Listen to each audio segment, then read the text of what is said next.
there are things that can be done, and they are not rocket science.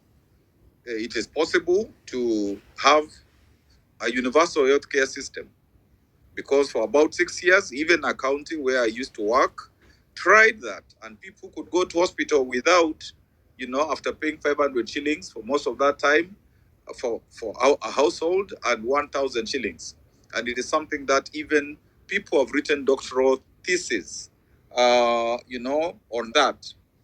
Uh, so even the education, like what even from Moi, who tried a bit of the primary, Kibaki also, those are things which can be done. Of course, you'll need to get the budget, and it's not just the infrastructure and all that, but it is, what is this education to achieve? How is it going to bring a citizen who is going to be ethical, who is going, to really want to push their country forward and not just promote self-interest?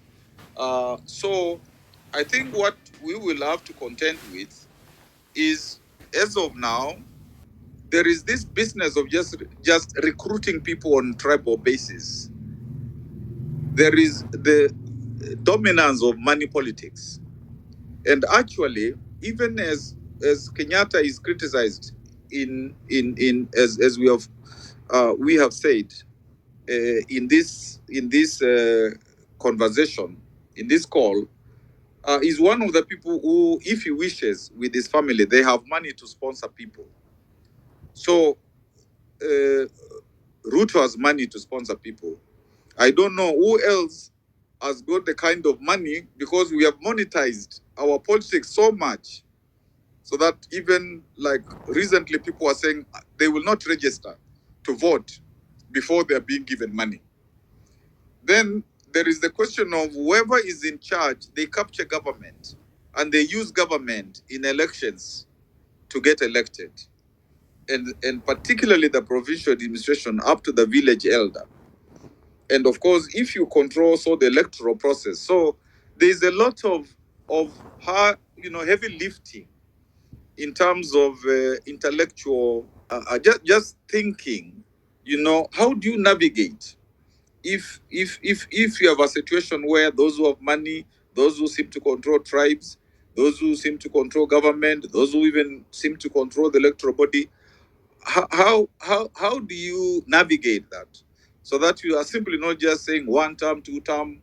Those are nice things to say, but usually, and Raila, could have won elections, but because of when you have a government which controls the things that I've tried to itemize, taking advantage, then the playing field is tilted. So I think colleagues even talk about Sifuna and Matiang just as symbols of the kind of leadership that we should think about, so that the debate is not really like, if we choose one person, that is the silver bullet, because it isn't. And I still, I was very excited when Akina Maraga, Akina Boniface Mwangi, Akina Kigame, Omtata, and they were being encouraged to come together and talk to Kenyans and put on the table, as a group, what it is that they thought could change, and convince people that they are capable of delivering that. But I think they were not kind of coming together. And as a consequence, you have this other group, coming out and kind of being the talk of town. And then the United Alternative Government or opposition also, doing their pitch. So I think there is a lot of work to be done. And let me yield and to thank you again. Thank you, Captain. I just want to say something short because it is actually very comfortable coming after Professor Kivutha Kibwana, because I think he has well expressed and he has spoken words of wisdom, and I think that is a mark of a perfect intellectual, not like these voodoo intellectuals and pseudoscientists who come here to complain, to sell us theories that do not work each and every day. So congrats for that, Professor. I'm just happy that you're here and you've joined us and you've shared your opinions on this issue. Now, the conversation that we're having is a conversation which is very important because as a country, we need to understand that we cannot be normalizing these mediocres in the name of leaders. And for a fact that from 1960s, from the time we gained independence until today, we've seen and, we've been accustomed to this character of, we've been acclimatized to this character of recycling these leaders who essentially cannot be pinned on something. There's nothing unique that can be seen from them. And these are the same characters that actually we're having today. And we are asking ourselves, can we really change from this bad politics? Because essentially, if you want to see the kind of leaders, if you want to gauge if the country is progressing, number one, you have to judge by the leaders that you elect. And I can tell you that from 1990s until today, we've been struggling as a country to have identity, not only to have politics which are based on progressive ideologies, rather than these individuals who just focus politics on themselves. And I believe that this Gen Z and this change thing which is coming out, it's proving that we can elect a person based on what he stands for. Because there are those individuals that we've known, yes, they have been in politics for some time, but at least we can see something positive from the way they do their politics. For example, a person like Edwin Sifuna, this is a person who is basically, he is unblemished on all characters. And you will actually find some people coming here and telling us that, oh, Edwin Sifuna like this. No, we want people who can stand for something. And Sifuna has actually manifested that he can stand for truth, he can hold truth, and he can be accountable to the people. These are the people that at least we would like to see more of them going forward. Another issue is this. We have been raising some very serious questions about the current administration because by all standards, even if you want to be fair to the president who we are having today, he cannot basically convince a critical mass of people that he is doing something that would better their lives. He cannot basically convince a critical mass of people that he is a working president. Actually, this week, we've seen data which was released from the Kenya National Bureau of Statistics, and this data is actually painting picture on how the country is. We've been told that the economy has not been performing well as the president has been saying. And basically, when we run these comparisons as KNBS did, because understandably, KNBS did a very broad comparison between the performance of the current government with that of Uhuru Kenyatta and Mwai Kibaki. And these facts were very interesting that the economy under this government has been, very, very, it has just been mediocre as the president himself. So for that end, I think the government should basically see that it is not the numbers that they quote each and every day.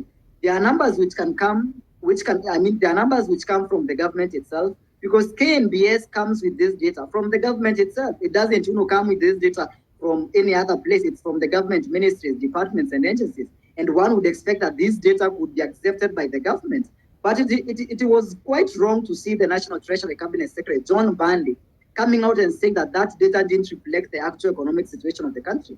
But I know that there is this character William Ruto and his people have made of not accepting the truth. Each and every time something comes that implicates the government, they are there to deny. Actually, even the president was in a barrel denying this data. And it is this data that comes from the government itself. So basically, we've seen that this is government that is not ready to take responsibility and to be held accountable for anything that it does in office. Another thing is this. Even if you want to do this comparison between Uhuru Kenyatta and William Ruto, number one, I'm one person who believes that I will never do any comparison between Uhuru Kenyatta and William Ruto based on anything. Because there is an election manifesto which is very detailed, which is very broad, that was presented to by the president to Kenyans. That is the first point of reference which I go as a Kenyan for me to understand and for me to judge this government fairly. But if I use that metric, the president is underwhelming. When we go to other presidents, you see it's the same case. The government is still underwhelming. So it is actually becoming very hard for the president himself and even for his acolytes here to defend this government. And that is why we are saying, for a fact, that if things are not working, at least, be humble and accept that there is something which is not working right. And this is what we have been saying and the government has been denying. When we say that healthcare services are dilapidated, we are not, we are just saying that at least we are correcting the government for them to take responsibility and say that yes, we can address these things. But we cannot be basically making these complaints each and every day. But the government still remains adamant and says that there is nothing wrong. All these people are from united opposition. All those people. No, this is very, very stupid of the government. So my belief is that in as much as we want change, I would like to see a government that accepts responsibility.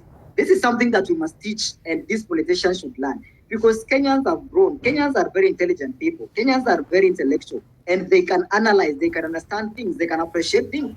If something is working, you don't have to hire people to come here and explain to Kenyans each and every day. Kenyans are the recipients of the services which are offered by the government. And if something is working, you will first of all hear feedback from Kenyans themselves. You don't have to tell Kenyans each and every day. You don't have to regurgitate what you've been doing.